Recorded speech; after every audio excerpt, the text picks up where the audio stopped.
Peach's handwriting is ridiculously bad. Let's just try and read this. I'm just going to take away the cheat sheet up here. Cov smiley face lin zerune uon aixla nekon ora eminency eve sel mems nu se korkel in sinil eve yul si nu in akon nu sil ora sil sol. What is this? I thought she was royalty and would be extremely good at this skill. Yeesh, that's an embarrassing way to start. How is Luigi deciphering this? In fact, he offers to read it probably because he doesn't want Mario to find out about this severe character flaw of Peach. Whew. Rogueport resident thinks Peach owes Mario money. Another resident breaks the fourth wall, kinda, with an Extra Life reference. Lord Crump's incredible enthusiasm for destroying people. Punish him indeed. He could be a Mortal Kombat announcer. That is, if Smash Bros. Ever had a fatality system. Crump puts one minion, Johnson, on the spot, out of hundreds of possible scapegoats. That's rough luck for Johnson. Casual mafia beating, taking place in the background while main characters get acquainted for the first time. The mafia is surprisingly all over the place in this game. Toadsworth instantly embracing the darkest fate for Peach after only 5 minutes of her being missing. Mario's an idiot for crushing an old lady's contact lens. This microscopic contact lens is responsible for denying players access to an entire quarter of Rogueport. Hilariously unrealistic. Goombella's tattle about, Goombas. Self-referential and yet also self-deprecating, all in one. Poor girl. Talk about questioning your own self-worth. Goombella questions the life of a wingless Paragoomba. Oh, where are those answers to our pointless questions? Goombella chastises the lack of originality for spiked Goomba labeling. She's got a point. Get it? Point. Oh, that's an unsubscribe sound I just heard.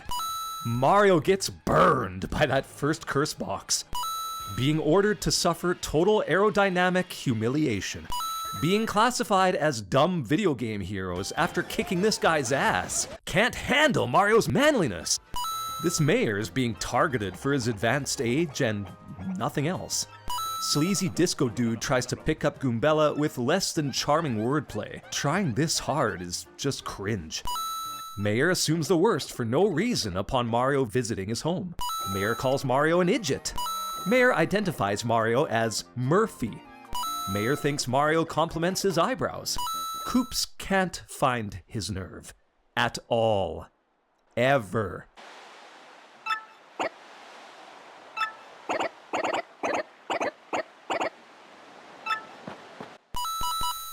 Goombella fires shots at the beautiful bald people among us. Koopy Koo can't comprehend Koop's confusing quest. Double time! Koop's melodramatic sorrow over a father who was never dead. And his celebratory enthusiasm about the death of a father who was another unknown Koopa's dad. Yikes, this dude has some empathy issues. Cursed Chess calls Mario a pudding-brained dolt. Cursed Chess excitement towards Mario's embarrassing fate. Goombella's shock and jealousy of a mouse kissing an overweight plumber. Goombella's ever-expanding jealousy. Goombella's fear and worry about the effectiveness of a mouse flirting with a fat plumber. Koop's wondering about the legality of a mouse kissing a plumber. Hooktail's feet-sniffing offer. Grodus's assurances to Peach that X-Nauts are not all rainbows and lollipops. Big Boss Grodus refers to Underling as a lord. Crump is unprofessional. This plays out many times. Funny the first time, though. Grodus acknowledges Crump's questionable mental state. This super casual X-Naut soldier who doesn't give a damn about formalities. Tech's initial description of Grodus. Is it possible for an AI to be naive? Tech immediately experiencing lust upon viewing Peach via overheating. Peach's response when Tech asks her to teach it about love. It's just too weird. Especially that small font. So great. I should spit on your screen. Underlings gossiping about their intimidating ruler's lust for Peach. Bowser's reaction to hearing their gossip about his lust for Peach. Deep-rooted narcissism and self-promotion. Bowser's orders to a minion to train until even their hammer has abs. Bowser's delusion extends even further, and his ambitious statue plan for households across the Mushroom Kingdom. Bowser tricks the player into thinking they found a secret hidden item. It's not real. Mario is scum. And Bowser's joke about Cammy notifying him of Mario's nose-blowing habits. Cammy randomly questioning whether Bowser enjoys fried eggs, and subsequently freaking out due to his minion's incompetence. This hilarious, joyful graphic of Bowser in his private ship. Dude just looks like he could take on the world here. Murphy once again. Rare humor miss here. This grass-smelling obsessed Koopa asks Mario about his preferences, and you get the same banal response no matter what you choose. Ugh, weak sauce. Nintendo GameCube and OG Paper Mario reference. Professor Frankly says things are crystal clear, which is a pun not worthy of the Thousand Year Door standards. Luigi saying coinky dink. Luigi's nonsensical adventure of saving Princess Eclair from the Waffle Kingdom.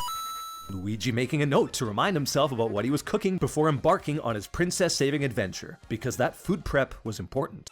Mario and Goombella falling asleep less than 10 seconds into Luigi's story. Wailing on an innocent rat repeatedly with a wooden hammer to help him remember his idea. Also, nice touch, if you accidentally hit him one too many times after he remembers, he forgets, and you have to start over. Goombas are making drug deals, and Mario happily participates as the middleman. The whole vibe and setting, everything is just so reversed from typical Mario Lollipop Happy Land. And it's hilarious. This Bob-omb's frustration over not knowing the full story of a child's nursery rhyme. Wonky's delirious, slightly psychotic design. Isn't this the kind of guy you'd go to for reliable info? Emo kid stating how he likes dark things. Goombella's early realization that Mario doesn't give a rat's ass about his own brother. This Goomba's lust for revenge after realizing the bandit is out of money. The Petalburg mayor's long, boring story capped off with him shouting at young people to be more patient. Mario calls Punies nerds.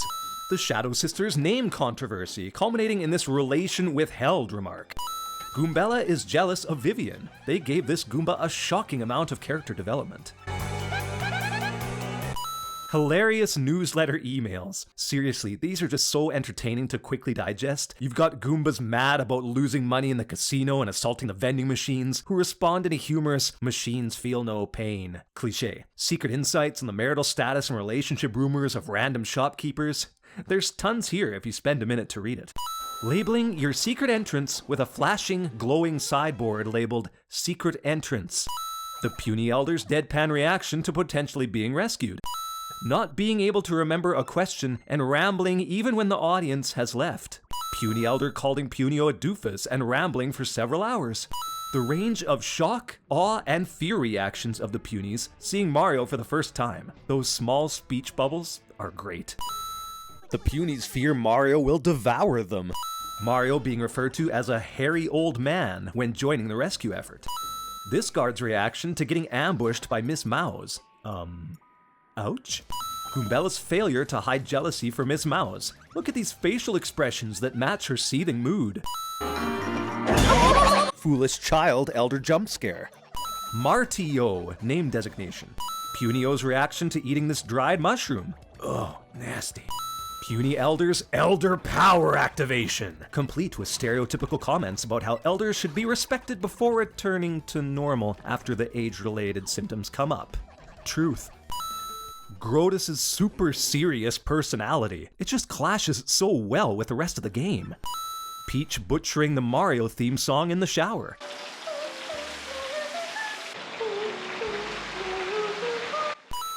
Peach's accurate assessment of Tech's dancing ability. This entire waltzing sequence. Bowser's role reversal in the side-scrolling sections. How many of us 90s kids dreamed of this moment?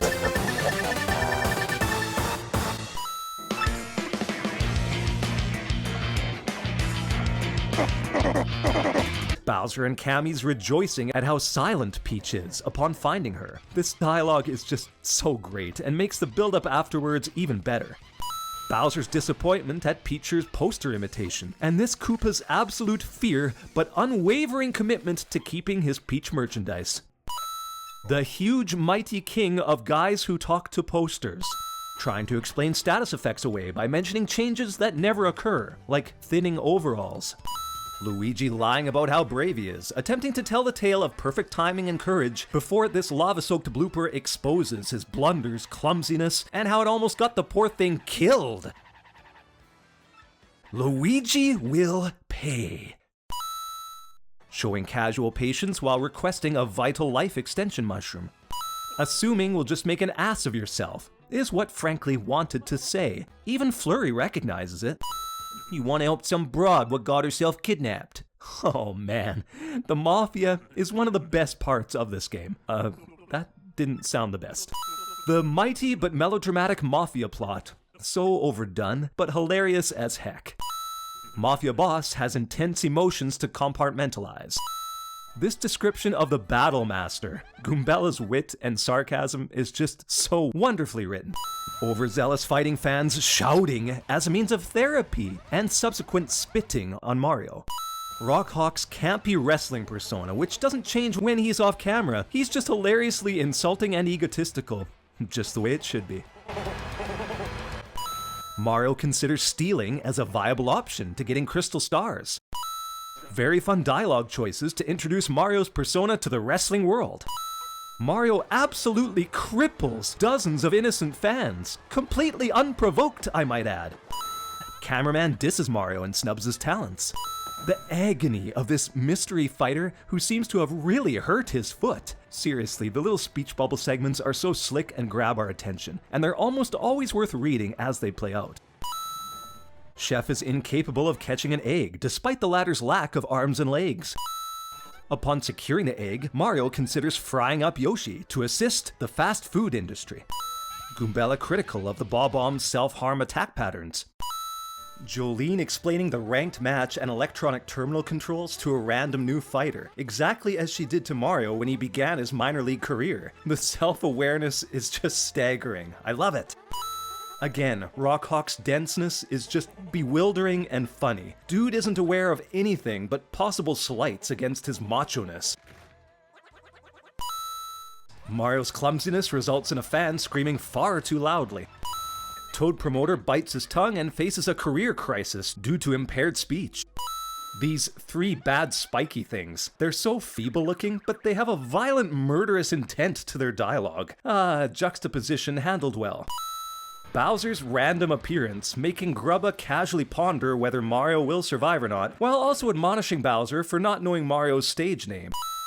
Bowser pretty much stating his intention to murder. Murdleize. Is that a word? I'm gonna flip through some pages. Nope, we get the hint though. Bowser excited to have witnesses for his destruction of Mario.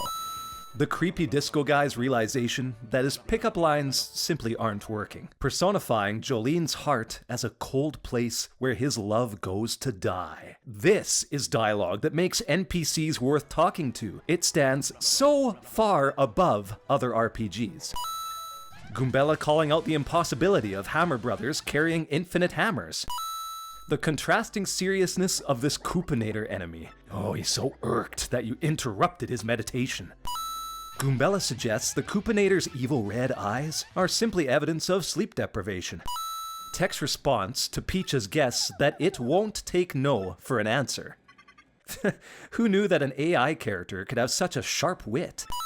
Peach's confidence in her disguising abilities. Bowser's ability to breathe fire on any and all NPCs and allies. Puny Elder jump scare. This hilarious back and forth between Bowser and the Elder. The insults are just so quick and free-flowing. Paper Mario's writers knew they had comedic gold when combining these personalities, and they went all the way with it. Bowser's inner monologue when the two old characters face off against each other, hag against hag. Cammy can't handle how greedy Mario seems to be when it comes to collectibles, babes, and riches. Absolutely love this "does his greed ever end?" line. Flawless. Luigi's vanity, sharing his tale about him being one hot sacrifice in an attempt to pose as a sacrifice to save a princess. collecting dozens and dozens of previously worn boxer shorts from sweaty fighters. Not so much humor as dark, but this youngest sibling instantly wondering how good this pig tastes, which, oh by the way, is his own mother transforming from Twilight Town's curse. This is just ridiculous. Goombella breaking the fourth wall with gatekeeper comments, while also turning that into a pretty decent pun. Gatekeeper? You get it? Maybe you're not as nerdy as me. This shopkeeper's rambling story about calling her own husband a pig and feeling regret that he actually turned into a pig and then subsequently listing all of his faults, while Mario just falls asleep due to his apathy. Cursed Chess calls us out as losers and tells us to savor our own suffering. Cursed Chess is amused by our suffering. Our pathetic misery being played for laughs. Embarrassingly extruded wheel. Roll like a dropped butterscotch on a sidewalk. Asking us if we understand our eternal cylindrical agony. This may be the most hilarious chest in a game filled with hilarious chests. Another quality news article. You've got youths getting tackled by good Samaritans after snapping photos in a restricted area, a merchant trying to attract attention and prove that his shop exists while in stiff competition with a hot dog stand. Seriously, check these articles out. Goombella sarcastically calls out the lazy name of this swooper enemy. Goombella personifies this staircase as a gruff, mean-spirited loner. Dupless's motivation for transforming people into pigs is so far-fetched that it's dumb. And kind of funny? Another rare humor miss here. You find this novelist who asks about your preference in books, and no matter what you choose, apparently it's not a worthwhile genre to read, and nothing else. That's the extent of this. This is the worst NPC dialogue tree in the entire game. Fail. Dupless's awful Mario impression and laugh, which even your party members acknowledge is annoying. These sophisticated crows are just a delight. They talk about upgrading internet speeds with fiber optic cables, debate about viable business models, worry about the depletion of fossil fuels and natural resources, go into melancholy poetry about how depressing our existence is, wondering whether his wings were meant for him to escape life's banality, bragging about their son writing his SATs, attaching this much maturity and variety and adult responsibility dialogue to such wallflower characters? It's just awesome. Dupless's hilariously gregarious speeches, made even more funny by how oblivious the partners are to his identity, despite his completely changed personality.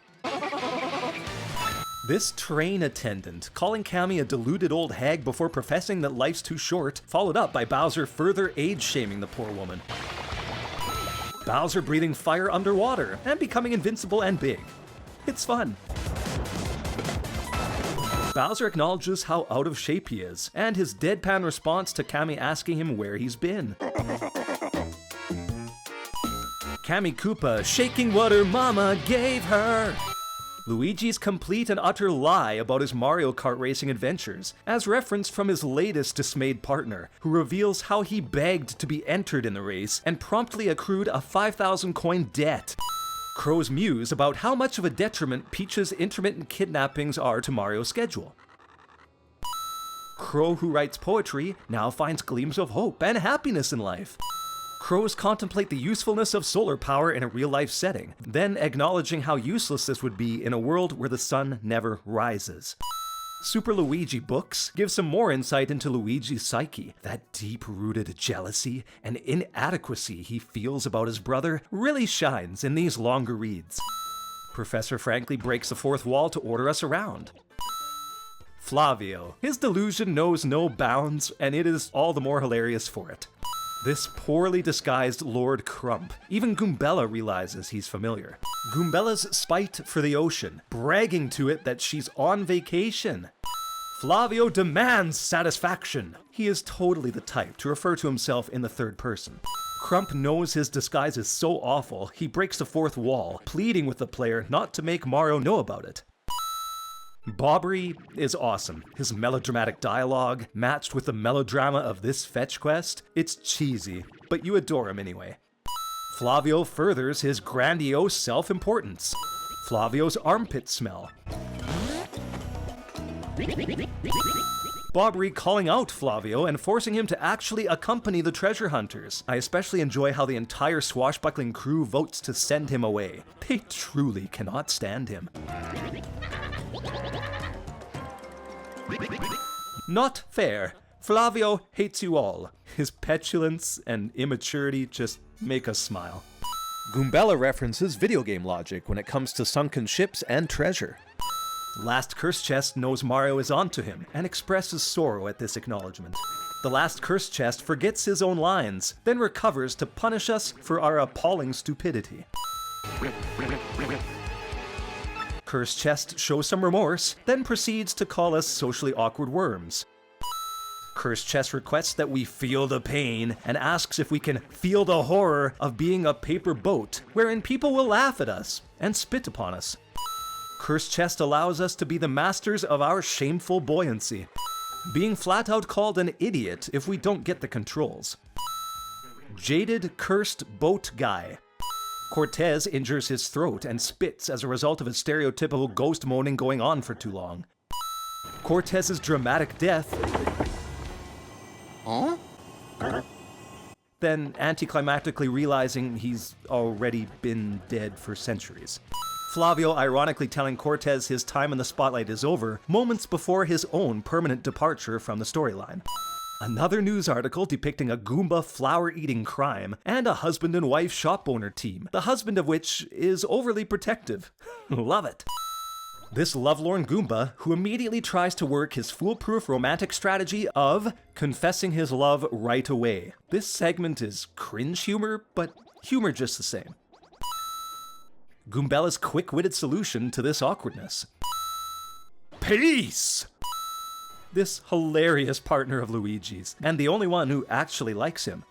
Luigi's dismay of playing the role of grass in a theatrical production, involving no lines, which suits his wallflower personality. This personality also shows up as he tells us he snuck out the back door during the afterparty. Being required to tap the A button literally 100 times as Frankie attempts to prove his love for Francesca. There is no shortcut, no back out ability, nothing you can do but just jam on that button for as long as it takes. It not only proves how wrapped around Francesca's finger he is, but succeeds in shocking the player who has to go through this entire ordeal.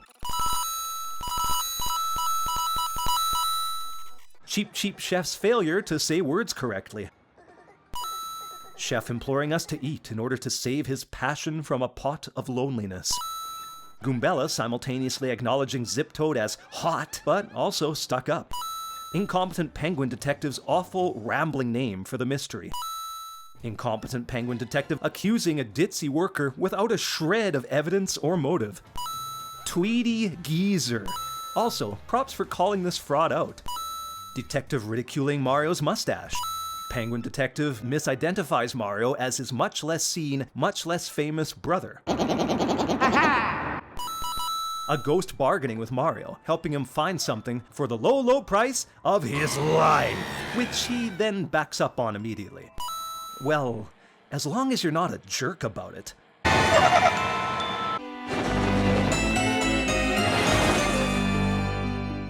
After finding the deceased Toad's diary, he ascends to the heavens.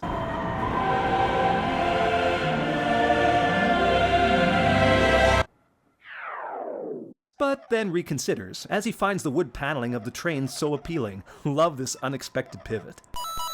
Penguin not wavering in his belief that Mario is Luigi, followed by his inindulgent self-praise over deducing the most obvious fact in mystery history. Hey, I just rhymed. Discolored nostril hair evidence. Funny, though the Penguin still hasn't figured out squat on his own. Penguin pretends to know where the crystal star was, then fails to hide his lack of such knowledge. Grotus's intensity. Also, the word asinine in a Mario game seems strangely PG-13. Grotus's bizarrely unprofessional soldier returns with his dude comments. The contrast between Grotus's intense seriousness and this underling who couldn't care less either way. Rockhawk failing even against Bowser, plus this quote. Bowser finally thinks he's getting somewhere, but everything goes wrong, with it being a fake crystal star. Rockhawk feels the pain in his hair, also his undying efforts to stay in character. Professor Frankly requesting 3 minutes to research the next crystal star location, and actually forcing the player to kill 3 minutes of real time, wandering around, giving impatient players updates every 30 seconds. What kind of dedicated scriptwriters put in this much effort into such a throwaway segment that most players will never see? It's hilarious though. Wonky suggesting to pick through the professor's garbage. Shy Guy taking Frozen partner off of the stage so Mario can freely perform his special attack. Amazing attention to detail actually, as he normally has his partner by his side during these. Mario's mustache confirming that he is a stubborn and selfish man. Enlightened crows express environmental concerns and entrepreneurship startup businesses. These birds are so above and beyond any of the other characters, including the main ones in the story. Rockhawk calling Mario a coward despite already having lost to him in the championship bout, while threatening to mess him up to such an extent his own mama wouldn't recognize him. Rockhawk's mental capacity doesn't improve even after losing. Waking up General White by repeatedly jumping on him 15 times. This elder abuse is framed in a hilarious way, with all those clever descriptions popping up, sometimes teasing you as you continue to progress. Just one of the best sequences in the entire game. Traveling sisters fail to find any activities or worthwhile excursions at this bleak, desolate Bob-omb winter world. Disgruntled Bob-ombs expressing their discomfort while waiting to potentially destroy themselves in order to launch a fat plumber onto the moon. Goombella realizing how ridiculous it was they could jump around on the moon's surface without suffocating or imploding due to lack of air, yet Grodus' base is fully equipped with the technology needed for air circulation. Quiz Show Master calls us dumber than dumb upon answering incorrectly, before calling us a loser and junior nerd. Great role modeling for the kid-intended audience, Nintendo. Shower jump scare! But not really. Rich socialite wants to harvest Bowser's horns for tacky embellished decor in her mansion. Bowser can't appreciate either fine art or life philosophy in this egg-headed society of intellectuals.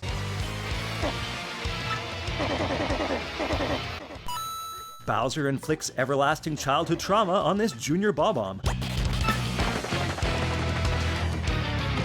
Bowser throwing a tantrum is effective in opening this locked door to the Crystal Star Sanctum. Mess with me and I'll bore you to death. Bowser incredulous that even Luigi apparently beat him to the Crystal Star. Getting an email from a ghost on a train, complete with an explanation of him possessing the train conductor in order to do so. Attempting to have a conversation with this Bob-omb who can only use facial gestures to articulate himself until you give him a throat lozenge. It's amusing seeing these multiple choice responses to something you know nothing about. Great NPC work once again. General White implied to have an alcohol addiction, or at least a coffee one. Dupless stooping to joining the Shadow Sisters in an attempt to remain relevant. Look at him struggling to emote himself and getting punished as Vivian once did. Serves him right. Goombella snarky at Mario when he attempts to discover more about Bowser. Even during the final boss fight, Shy Guy's stagehands show up to make repairs on the lights and effects. Existence may be on the brink of being wiped out, but those doohickeys will be functional. That is dedication. Penguin finally realizes Mario's identity. Grodus surviving as a computerized head. Such a Mario idea to not actually kill the villain, despite how shocking this scene was. Fabled 1,000-year door treasure chest containing nothing other than a dried mushroom, the worst power-up in the game. Let down, but funny regardless.